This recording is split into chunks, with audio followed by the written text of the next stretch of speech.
la première fois, à ma connaissance, vous me rectifierez si vous connaissez, que des gens non contents de déplorer ont décidé de faire quelque chose, d'agir.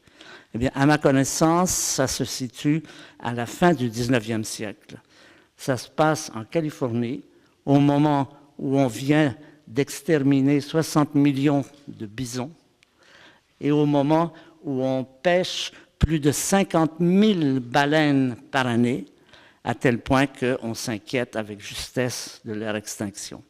C'est à ce moment qu'un groupe de Californiens, et un nom est particulièrement important, c'est M. Muir, M-U-I-R, qui est le grand héros, je pense, de cette période.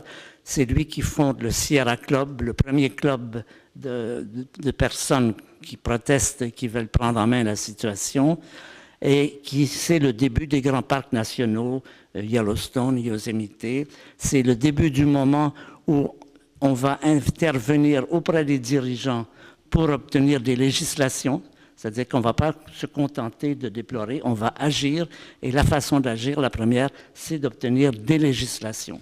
Ça se passe vers 1875-1880. C'est le début des grands parcs nationaux, des interventions précises et actives des gens. D'autres noms célèbres, il y a par exemple Rachel Carson, son livre Silent Spring.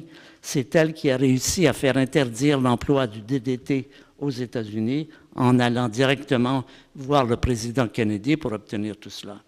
Et je crois qu'aujourd'hui, on peut dire que Madame la ministre se loge bien dans cette séquence de ces personnes qui ont agi positivement et qui ont pris des moyens pour arriver à arrêter ce saccage de notre planète que les humains font, en autant qu'on puisse savoir depuis toujours, mais ce n'est que récemment que ça a pris des proportions aussi importantes.